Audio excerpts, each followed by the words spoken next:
بسم الله الرحمن الرحيم الحمد لله والصلاة والسلام على رسوله الكريم أما بعد أيها الأحبة السلام عليكم ورحمة الله وبركاته وبعد السلام أحبتي في الله. Aujourd'hui je veux vous parler d'un sujet qui est très pertinent, un sujet qui me touche, un sujet qui touche la Ummah, un sujet qui touche la population. Je ne veux pas vous parler de choses qui vont vous perturber, mais plutôt des choses qui vont vous mettre sur le droit chemin, des choses qui vont nous mettre, nous tous, sur le chemin de Dieu, Inch'Allah. Sujet sur la famille, Inch'Allah. Et je vais utiliser un verset qui est célèbre sur le nikah, et le verset est la voici. أعوذ بالله من الشيطان الرجيم ومن آياته أن خلق لكم من أنفسكم أزواجا لتسكنوا إليها وجعل بينكم مودة ورحمة إن في ذلك لآيات لقوم يتفكرون صدق الله العلي العظيم. Et parmi ces signes, il a créé de vous, pour vous, des épouses, pour que vous viviez en tranquillité avec elles. Et il a mis entre vous de l'affection et de la bonté. Il y a en cela des preuves pour des gens qui réfléchissent. Dans ce verset, Dieu parle de la tranquillité. Dieu parle de la tranquillité, mais pas n'importe quelle tranquillité. La tranquillité auprès d'elle, avec elle, mais pas la tranquillité sur elle. Dieu n'a pas parlé de la tranquillité sur elle. Que tu viennes, c'est toi qui vas procurer de la tranquillité sur elle. C'est toi qui vas prendre de la tranquillité, mais elle non. Ce n'est pas de ça que Dieu parle ici. Alors, un couple, ça se vit à deux. Un couple, ça se vit à deux. Les deux personnes dans le couple forment le couple. Ce n'est pas une personne qui forme un couple. C'est deux personnes qui forment ce couple. Alors, mon frère, ma soeur, imaginons que tu es associé à une personne. Tu es associé avec une personne dans une entreprise, un commerce, par exemple. Mais vous avez parlé, mais quand vous avez déjà préparé tout, mais au moment où vous êtes dans l'entreprise, au moment où vous êtes dedans, vous n'êtes pas d'accord sur certains points que vous avez déjà décidé auparavant, mais vous ne trouvez pas un accord dedans quand vous êtes dans l'entreprise, quand l'entreprise est déjà faite, est déjà créée. À tel point que une personne tire de l'autre et l'autre associé tire de l'autre. Croyez-vous que l'entreprise va tenir, que l'association va tenir? Imaginons maintenant, prenons l'exemple du football, d'une équipe de football. Il y a l'entraîneur, il y a les joueurs. Il y a l'entraîneur, le staff de l'entraîneur et les joueurs. L'entraîneur dit autre chose et les joueurs en font une autre. Croyez-vous que cette équipe tiendra jusqu'à la fin de la saison? Je ne pense pas. Alors, mon frère, ainsi que toi, ma soeur, réfléchis bien. Nous allons prendre ici l'exemple d'une personne. Non, nous allons prendre un hadith. Rappelle-toi, mon frère, rappelle-toi, ma soeur, de ce hadith lorsque la femme de Thabit, radiallahu ta'ala anhu, et radiallahu ta'ala anha aussi, est venu voir le messager de Dieu, béni soit-il, sallallahu alayhi wa sallam, est venue voir le messager de Dieu. Cette femme est venue voir le messager de Dieu pour se plaindre. Il n'est pas venu pour se plaindre du comportement de Thabit, ni de son dîne, mais elle est venue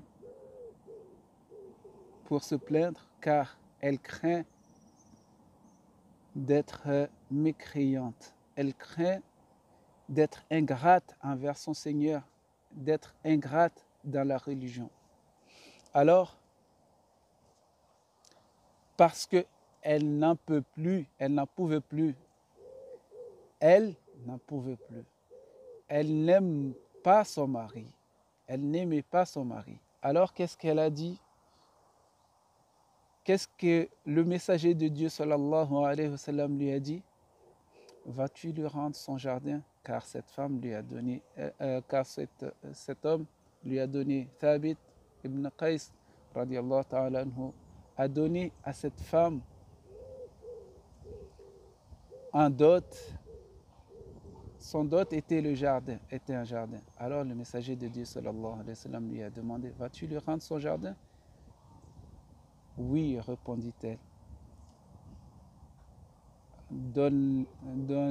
Reprends le jardin, reprends-la et donne-lui son talaq. Ya Thabit. Donne-lui son divorce, divorce-la, reprends ton jardin, accepte le jardin. Alors accepte le jardin et donne-lui le divorce. Le hadith tel qu'il est, tu peux le trouver dans Sahih al-Bukhari, tel que ça a été rapporté. Dans Sahih al-Bukhari, tu peux le retrouver. Alors, ici, on peut remarquer que le messager de Dieu, sallallahu alayhi wa sallam, a voulu le bien pour les deux membres du couple. Il ne voulait pas que cela soit pesant pour lui, ni pour elle, ni pour la femme, ni pour l'homme. Car si on vit dans un couple, qu'une personne du couple n'est pas heureuse par rapport à l'autre, alors une personne n'est pas heureuse, alors le couple n'est pas heureux. Cette femme n'était pas heureuse. Elle voyait sa vie défiler, on peut dire. Alors, le messager de Dieu, sallallahu alayhi wa sallam, lui a dit de rendre le jardin et à l'homme de reprendre le jardin. Et à l'homme de reprendre le jardin et de lui rendre sa liberté. Chacun a rendu ce qu'il a donné. Mon frère, lorsqu'une femme a décidé de ne plus vouloir vivre avec toi, alors ne reste pas une seconde de plus après avoir tout tenté comme dialogue, après avoir cherché une entente, après avoir cherché une réconciliation, après avoir cherché deux personnes pour vous réconcilier, alors ne reste pas. Si elle ne veut pas, ne reste pas, va, quitte-la. Je veux te dire un truc, mon frère, mon ami. Combien de femmes meurent du chagrin? Combien de femmes meurent de la tristesse? Combien de femmes meurent du mal-être? Combien de femmes meurent de maltraitance de la part de son mari, de la part de son conjoint? Mon frère, mon ami, Ya Habibi, de garder cette sœur, ta sœur musulmane, ta sœur en islam, de la garder auprès de toi dans le nikah, alors qu'elle n'en peut plus, alors qu'elle ne veut plus vivre avec toi, ne serait-il pas un emprisonnement? Tu sais, dans la sourate Talaq, Dans la sourate Talaq, dans la sourate Divorce, il y a 3 versets. Il y a 3 fois que Dieu a parlé de la réussite pour celui qui craint Dieu. Pas n'importe quelle crainte, pas n'importe quelle crainte, la crainte de Dieu. Dieu dit أعوذ بالله من الشيطان الرجيم ومن يتق الله يجعل له مخرجا. Celui qui craint Dieu, Dieu lui donne un issue favorable. Puis il dit ومن يتق الله يجعل له من أمره يسرا. Celui qui craint Dieu, Dieu lui facilite ses affaires. Son affaire, Dieu lui donne la facilité dedans. ومن يتق الله يكفر عنه سيئاته ويعظم له أجرا. Celui qui craint Dieu, alors Dieu lui efface ses péchés et lui donne une récompense grandiose. Alors, mon frère, si tu ne crains pas Dieu, réfléchis un peu. Imagine que c'était ta sœur, ton propre sang. Imagine que c'était ta mère, ta propre mère, car toute femme est sœur de quelqu'un, toute femme est mère de quelqu'un. Accepterais-tu de voir cette sœur? Accepterais-tu de voir cette mère, ta mère ou ta sœur, qu'un homme la séquestre de cette façon? Qu'un homme lui fasse du mal de cette façon? Mon frère, réfléchis. Réfléchis 2 fois, à 5 fois, 20 fois, mais réfléchis. Et dis-toi que lorsqu'une femme ne veut plus vivre avec un homme, on n'a pas le droit de la garder.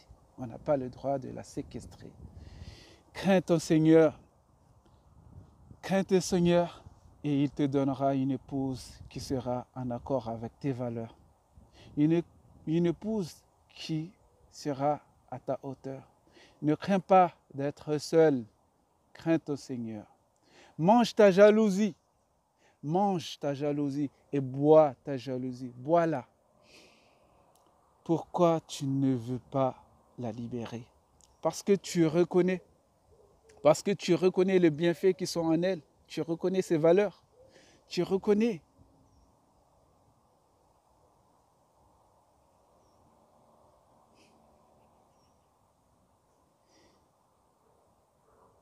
Et que tu ne veux pas que d'autres en profitent.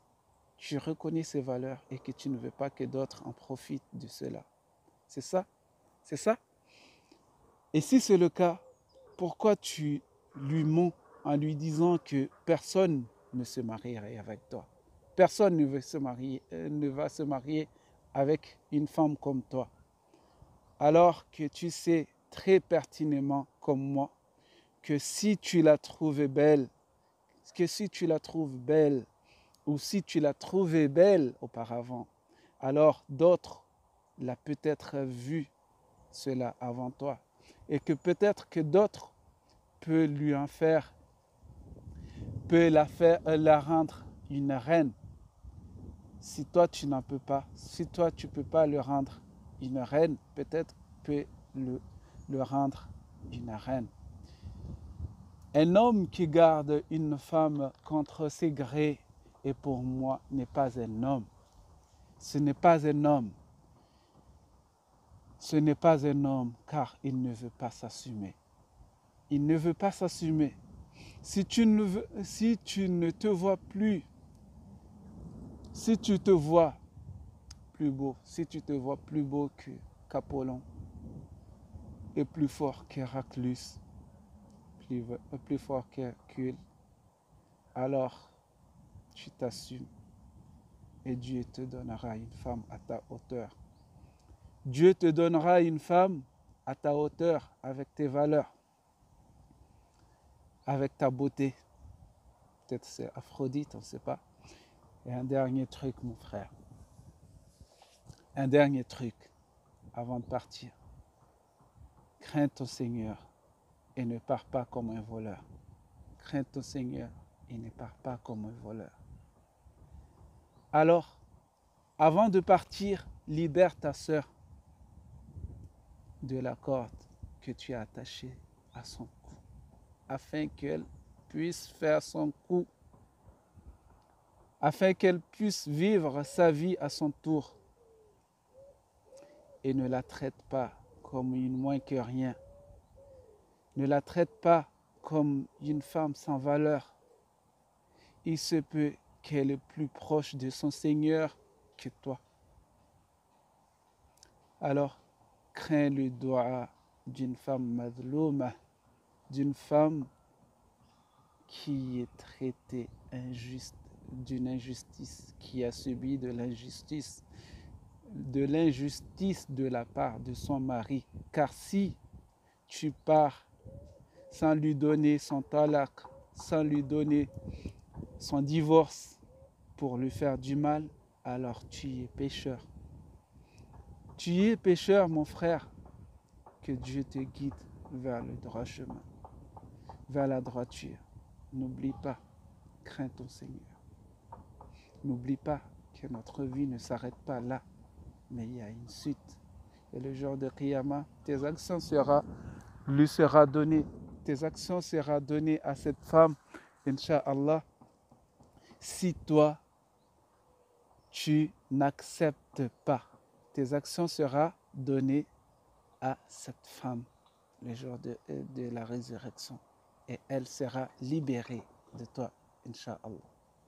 Jazakallah, qu'Allah te guide, qu'Allah guide les deux couples, les deux membres du couple, Inch'Allah, vers la réussite. Wassalamu alaikum, ila liqa à notre prochaine vidéo.